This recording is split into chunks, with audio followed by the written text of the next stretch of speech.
Chers amis, bonsoir.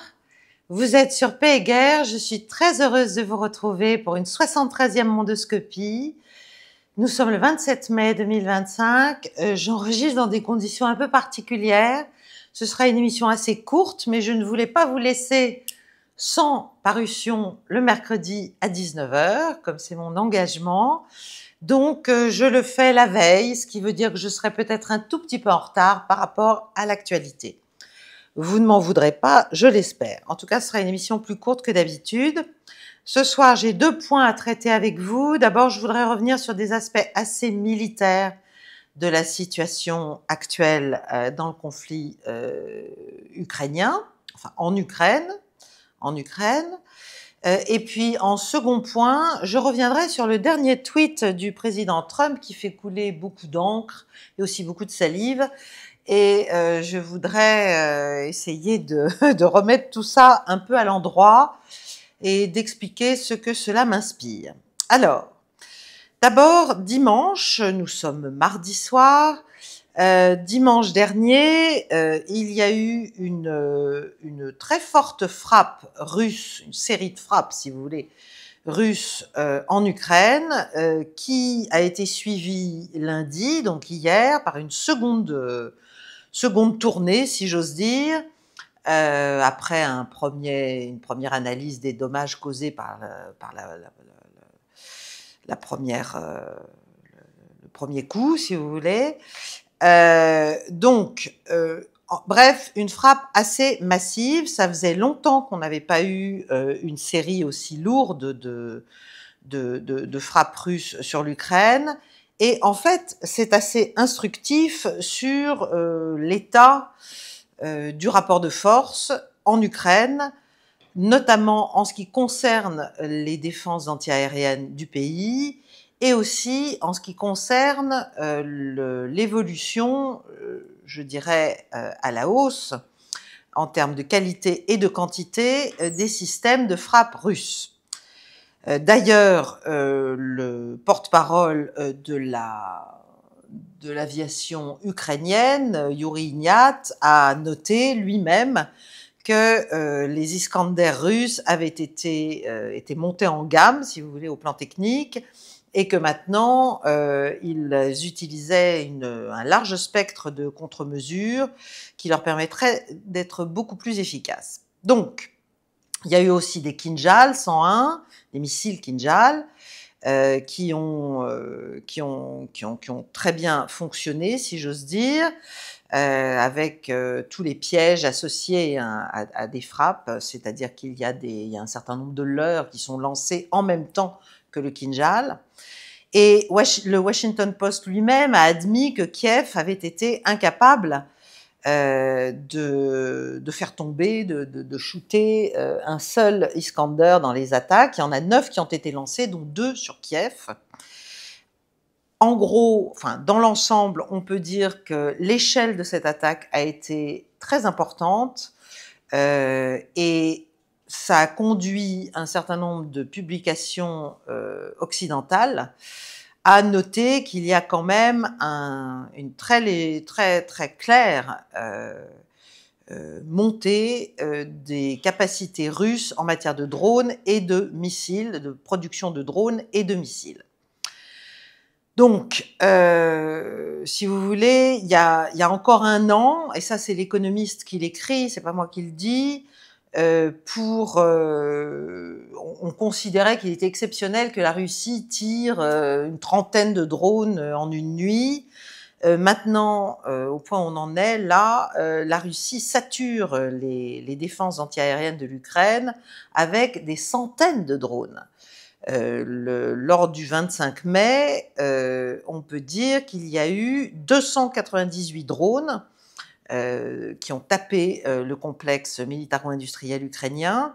Bon, c'est un record, c'est vrai, mais ça montre que, si vous voulez, du côté ukrainien, les systèmes qui seraient théoriquement aptes, ou en tout cas destinés à faire tomber ces drones, eh bien, ne sont pas en capacité de le faire véritablement. ni même de faire tomber, là je parle des patriotes, les missiles balistiques russes et les drones gérants, donc les drones russes, sont de plus en plus efficaces en fait, parce qu'ils sont adaptés, réadaptés et améliorés, si vous voulez, presque pas en temps réel, mais avec un très très léger différé. Et voilà, on a beau dire, y compris dans l'économiste, que l'Ukraine a réussi à faire tomber 95% des drones gérants dans ses attaques.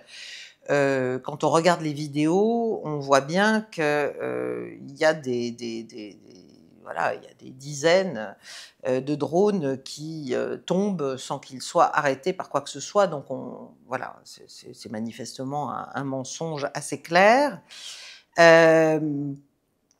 Évidemment, l'Amérique a toujours virtuellement le monopole des systèmes antibalistiques, hein, des missiles antibalistiques en Occident, mais l'Ukraine doit évidemment s'appuyer là-dessus et compte là-dessus, mais on voit bien un grand nombre de ces systèmes sont juste mis hors d'état de nuire par les frappes russes.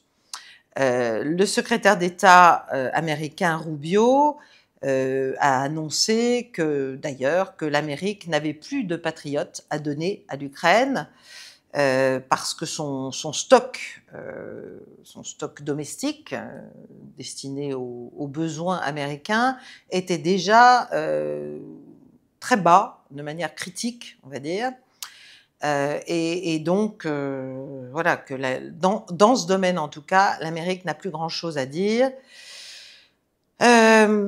Après, il y a eu d'autres articles, notamment dans Le Monde, qui expliquent que l'Ukraine n'a plus du tout, quasiment, presque plus de Crotale, de missiles Crotale, plus de batteries SMPT. Bref, les Ukrainiens sont dans une très très très mauvaise posture, si vous voulez, vis-à-vis de ces frappes massives russes. On voit bien que les stocks baissent clairement et les sources ukrainiennes qui ont été consultées par le Monde lui-même disent qu'en fait, le sud de l'Ukraine n'est plus véritablement protégé au stade actuel face aux missiles balistiques russes. Bon. Donc, on est vraiment dans une situation très, très critique, en fait, pour l'Ukraine au plan militaire. Et ça montre, évidemment, qu'il y a un avantage de plus en plus important pour la Russie dans le domaine des drones, alors qu'il y a encore quelques mois seulement, on clamait que l'Ukraine avait l'avantage dans ce domaine.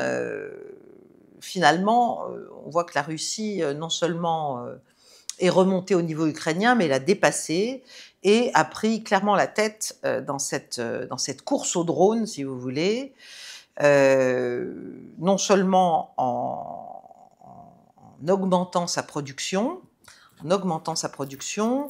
je crois qu'on dit qu'il y a à peu près 100 drones gérants qui sont produits par jour côté russe. Et on voit bien qu'ils sont de plus en plus déployés, et pas seulement à partir de stocks existants. Ils sont déployés parce qu'ils sont fournis, parce qu'ils sont produits, si vous voulez. Donc, voilà, je ne parle même pas des tanks, il y a toujours des efforts russes très importants pour casser les chaînes d'approvisionnement ukrainiennes sur un certain nombre de points de la ligne de front, notamment dans la zone de Pokrovsk. Pour l'instant, les méthodes russes tactiques limitent encore les avancées. En tout cas, il n'y a pas de percée russe. C'est des petites avancées, si vous voulez, à l'usure, grinding, comme on dit en anglais, c'est-à-dire petit à petit, on grignote. Mais les forces russes paraissent quand même assez confiantes dans leurs espoirs, dans leurs expectatives et espèrent faire des gains substantiels. Après, il faut voir ce qui va se passer cet été, ce qui va se passer au début de l'automne. Et évidemment, selon la manière dont les Russes vont avancer ou pas, de façon vraiment importante, ça peut conduire une offensive russe éventuellement à être dans une sorte d'impasse, ou en tout cas de phase d'arrêt. Et évidemment, ça peut changer un certain nombre de choses en matière de négociation et en matière d'évaluation du coût-bénéfice de la guerre, en fait, ce qui est évidemment essentiel, que ce soit à Kiev ou à Moscou. En tout cas, pour l'instant, dans la guerre des drones, la Russie semble avoir pris l'avantage. Voilà. Et on dit aussi que récemment, il y a quand même des gains territoriaux qui se poursuivent. Là, on le voit, 50 km² encore pris. Enfin, vous me direz, c'est du grignotage, effectivement, et certains en concluent que la Russie n'a pas les moyens de faire mieux, n'a pas les moyens de faire plus. Bon, ce qui est vrai, c'est quand même que du côté ukrainien, la démoralisation, si j'ose dire, bat son plein, malheureusement, qu'il n'y a pas vraiment d'espoir à l'horizon, que les Ukrainiens sont en plus extrêmement furieux, si vous voulez, vis-à-vis de l'attitude de Donald Trump depuis le début, depuis son retour au pouvoir. Il n'y a pas d'espoir donc à l'horizon, il y a plutôt la perspective d'une guerre longue si les négociations n'aboutissent pas, et vu la manière dont elles sont menées, et les comment dirais-je, les hypothèses à partir desquelles, comme je vous l'ai expliqué la semaine dernière, elles sont menées, il y a peu de chances, en fait, pour que tout cela avance sérieusement et rapidement. Donc, pour l'instant, c'est les forces russes qui avancent, pas les négociations de paix, et elles avancent, y compris dans l'ouest de la région de Zaporožié. Elles avancent aussi dans la région de Soumy, je crois bien, où les Ukrainiens sont obligés d'évacuer beaucoup de localités. On parle de plus de 200 points d'emprise, si vous voulez, avec des gens qu'il s'agit maintenant d'évacuer de peur d'une avance russe. Alors, c'est dans ce contexte, évidemment, de panique et d'angoisse vis-à-vis d'une possible déconfiture trop visible et décisive, surtout ukrainienne, que reviennent en force les déclarations et comment dirais-je, le combat permanent pour faire les déclarations les plus martiales, notamment du côté allemand, s'agissant de la suite des livraisons à l'Ukraine. Et là, nous avons le nouveau chancelier Merz, tout juste et mal élu, qui explique, qui récemment a fait un certain nombre de déclarations, et notamment une qui a été très observée à Moscou, mais pas seulement, disant qu'il n'y avait plus de limitation aux livraisons d'armes allemandes à l'Ukraine. Et donc, évidemment, on en revient à l'idée des fameux missiles Taurus qui pourraient être envoyés. Il se dit même qu'ils ont déjà été livrés et qu'en fait, on est en train, voilà, il n'y a plus qu'un feu vert qui est attendu, sachant que ces missiles permettent des frappes dans la profondeur. Donc ça change la nature de la guerre, ça change évidemment les réponses russes, qui ne se feront pas attendre, j'en suis certaine. Voilà, on peut le déplorer, mais c'est face à l'impasse des négociations dans laquelle l'Europe et même les États-Unis s'enferrent. Eh bien, évidemment, on revient à des postures et à des positions et à des ambitions, d'ailleurs, européennes pour porter la guerre plus loin, plus en profondeur sur le territoire russe, en espérant que cela fera plier Vladimir Poutine et son gouvernement. Bon, encore une fois, c'est mal connaître la Russie ou c'est faire semblant de ne pas comprendre ce que sont les Russes, ce qu'est leur idée, ce que sont leurs objectifs, ce qu'est l'état réel du rapport de force militaire. Mais c'est comme ça, malheureusement, nous en sommes là, dans cette espèce de guerre de perception, de déclaration, de gesticulation, au lieu de se préoccuper d'arriver à arrêter ce bain de sang inutile. Alors, vous me direz, Merz a fait ses déclarations, mais le vice-chancelier allemand Lars Klingbeil a nié, a dit que tout ça n'était pas vrai, en fait, et que Berlin n'avait pas changé d'avis et de position sur la portée des missiles qui seraient fournis aux forces ukrainiennes. Donc, personne n'allait au-delà de ce qui était décidé et accepté du temps du chancelier précédent, c'est-à-dire Scholz. Bon. Quoi qu'il en soit, et ça c'est les analystes les plus sérieux qui le disent, en fait l'Allemagne elle a de 400 à 500 missiles Taurus en tout. Elle en a 250 qui sont fonctionnels et sur ces 250, il y en a 150 qui sont prévus pour l'Ukraine. Voilà, ils sont peut-être déjà en partie. En tout cas, c'est dans cette proportion, donc en gros, un tiers de son stock de missiles Taurus qui peut être fourni, le cas échéant, à l'Ukraine. Et en fait, ces volumes de missiles ne sont pas, si vous voulez, n'ont pas de véritable, ne sont pas significatifs pour changer la donne militairement. Surtout considérant le fait que la Russie vient juste de mettre à feu, enfin de lancer autant, c'est-à-dire plus de 150 missiles en un seul jour en Ukraine, sur l'Ukraine. Donc si vous voulez, on est encore une fois dans des postures déclaratoires et bellicistes qui, en plus, sur le fond, sur la question de l'efficacité militaire, ne peuvent pas avoir de véritable impact, de véritable capacité à changer la situation, à changer le rapport de force. Donc, alors, il y a eu un rapport qui dit que ce serait en fait la Grande-Bretagne qui achèterait aux Allemands les Taurus et qui donc permettrait à l'Allemagne de nier toute responsabilité pour ces missiles, si vous voulez, ils seraient vendus à la Grande-Bretagne. Et il serait programmé et utilisé sur des cibles russes. Mais de toute façon, que ce soit direct ou indirect, si vous voulez, ça ne va rien changer au fait que si c'est 150, ce ne sera pas un game changer, ça ne va pas changer véritablement la dynamique du conflit.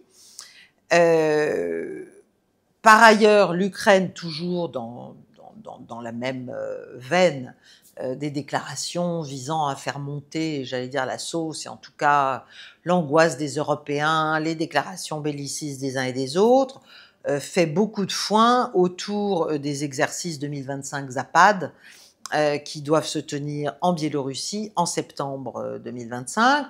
Bon, quand c'est l'OTAN qui fait des manœuvres, on explique que c'est contre la Russie parce que la Russie menace. Et là, quand c'est la Russie et la Biélorussie qui font leurs exercices classiques annuels Zapad, là, on explique que c'est bien sûr l'avant-garde d'une attaque dramatique, décisive et contre laquelle il faut évidemment se renforcer sur l'Ukraine. Donc, les Ukrainiens passent leur temps à expliquer que, en fait, la Russie pourrait utiliser l'occasion de ces exercices pour lancer une invasion depuis la Biélorussie jusqu'à Kiev. Bon, ça veut dire qu'on serait vraiment à un niveau dramatique d'hostilité redoublée entre l'Ukraine et la Russie, entre l'OTAN et la Russie, entre les États-Unis et la Russie, entre l'Europe et la Russie. Voilà, ça veut dire une très forte dégradation qui, j'espère, n'arrivera pas, mais pour ça, il faudrait évidemment qu'un peu de raison puisse être insufflée dans certains cerveaux, notamment celui du général Kellogg, qui quand même, là, semble avoir un peu perdu pied. Il a expliqué dans un dans une récente déclaration qu'en fait, le combat, enfin faire se battre l'Ukraine contre la Russie, c'était vraiment l'acmé du professionnalisme, le plus haut degré de professionnalisme et d'intelligence stratégique américaine, parce que c'était une manière de faire tomber un adversaire stratégique, sous-entendu la Russie, sans utiliser aucune troupe américaine. Alors non seulement c'est extrêmement maladroit, insultant, tout ce qu'on veut vis-à-vis des Ukrainiens, mais et il explique que tout ça, c'est, enfin, il laisse entendre qu'il s'inspire de Sun Tse. Alors, Sun Tse, je suis pas sûre, si vous voulez, si vous avez lu Sun Tse, je vous conseille de le lire, L'art de la guerre. Toute l'idée de Sun Tse, c'est d'éviter de mener les guerres, si vous voulez, de les gagner sans les mener, et surtout de ne pas en mener d'inutiles.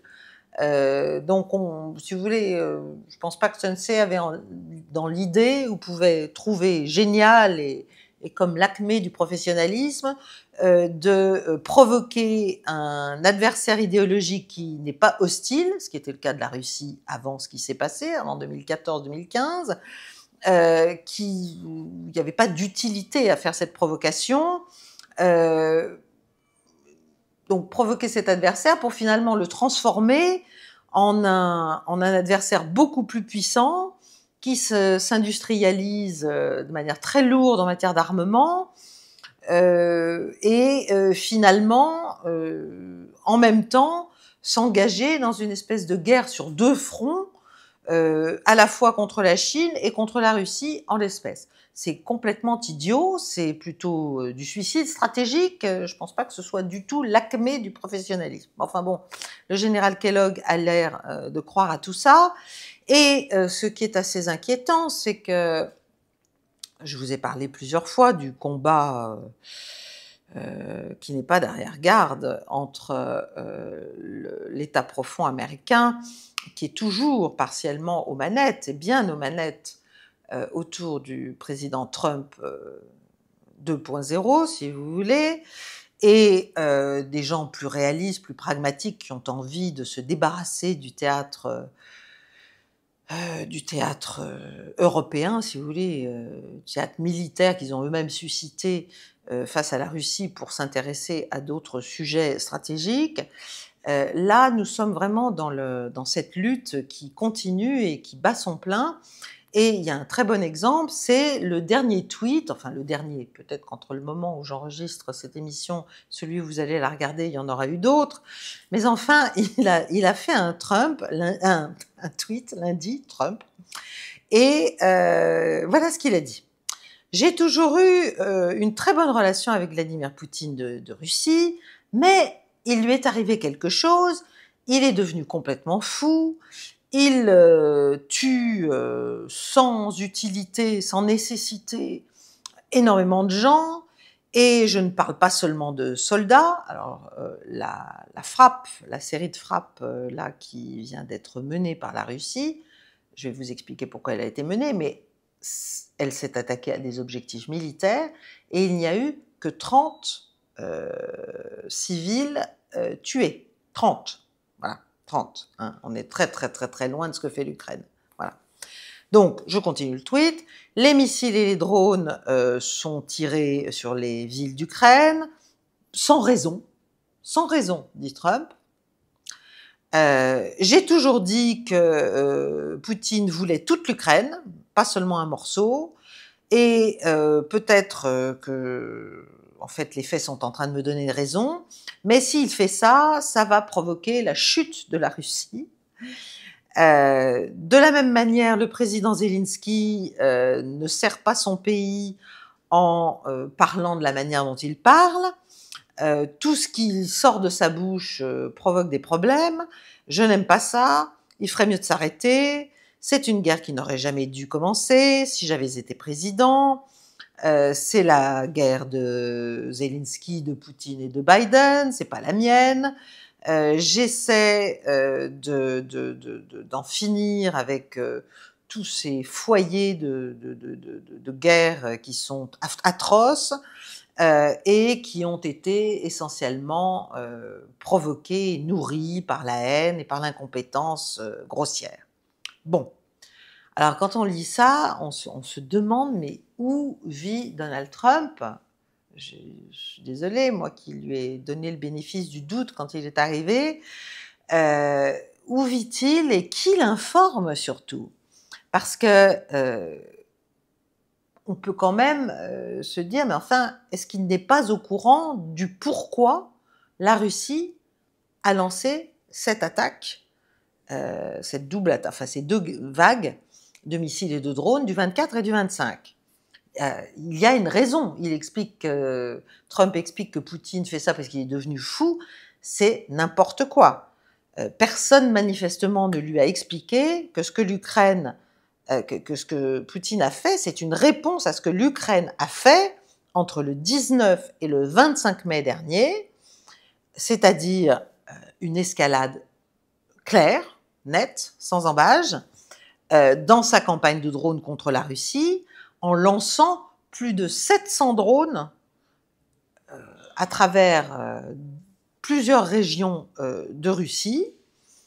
Et entre le 19 et le 22 mai, la Russie a intercepté au moins 485 drones dans 13 provinces, 485 drones dans 13 provinces, dont 63 ciblaient la région de Moscou. Bon, ça c'est entre le 19 et le 22.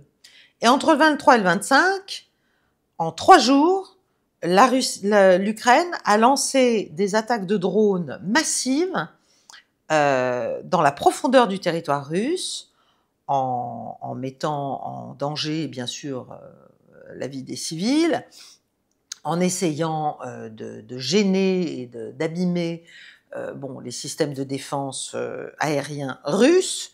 Et les autorités russes reportent avoir intercepté plus de 700 drones, dont une centaine près de Moscou. Donc, si vous voulez, voilà, on se demande, mais qui informe Donald Trump? Moi, ça me rappelle beaucoup les Balkans où on avait dans la presse et dans les déclarations officielles des grands développements sur la partie bosno-serbe qui lance des attaques tel jour, comme ça, comme si ça tombait du ciel, alors que quand on avait à disposition les informations du renseignement militaire ou d'autres sources, mais de terrain sérieuses, on savait qu'en fait, c'était des réponses. C'est une guerre. Voilà. Donc, on ne lance pas des campagnes de frappe comme ça, sauf si on décide vraiment de changer complètement le jeu, ce qui n'est pas le cas de la Russie pour l'instant. Voilà. Donc, il faut imaginer que feraient les États-Unis si les cartels de la drogue mexicains lançaient 700 attaques de drones sur les États-Unis. Bon, je pense que le Mexique serait déjà en train de crouler sous les bombes américaines, si vous voulez. Ça serait, voilà, Mexico serait en train d'être bombardé. Donc, si vous voulez, il y a un moment où il faut quand même être sérieux. Alors, que ce soit Poutine, que ce soit Lavrov, que ce soit Peskov, chacun sur leur registre, ont clairement exprimé leur fureur, leur colère. Et pourtant, Dieu sait si Poutine est tempéré dans ses déclarations. Mais là, vraiment, il faut arrêter de prendre les gens pour des imbéciles, en fait. Donc, soit Donald Trump n'est absolument pas informé, soit il est en train de monter une excuse pour justifier une escalade. Ça, ça n'est pas totalement impossible, et c'est même de moins en moins improbable, si j'ose dire. Si vous voulez, alors vous avez Dmitri Peskov, par exemple, qui a dit, nous, au début du processus de négociation, on était assez contents, on avait l'impression que la partie américaine faisait quand même de gros efforts, que c'était un véritable c'était quelque chose de très important. Il a d'ailleurs dit malgré tout qu'ils étaient très reconnaissants aux Américains pour essayer de lancer ce processus de négociation.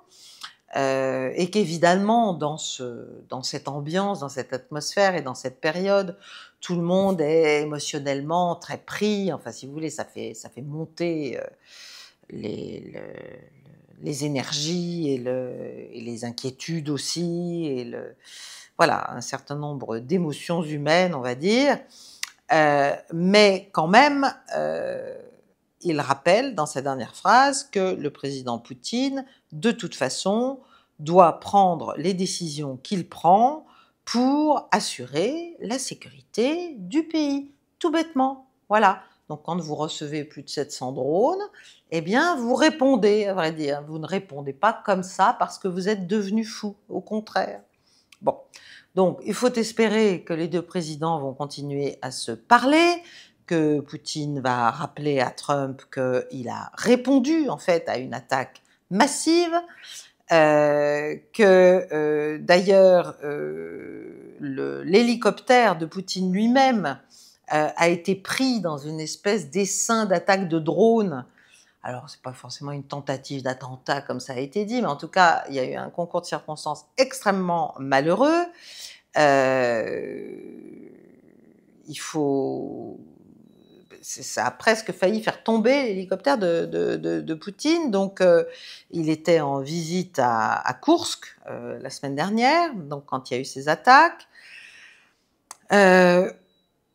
Il faut quand même que le président Trump, en fait, se décide. Hein, je ne sais plus comment le dire, mais bon, tout le monde s'en fiche. Enfin, je continue quand même.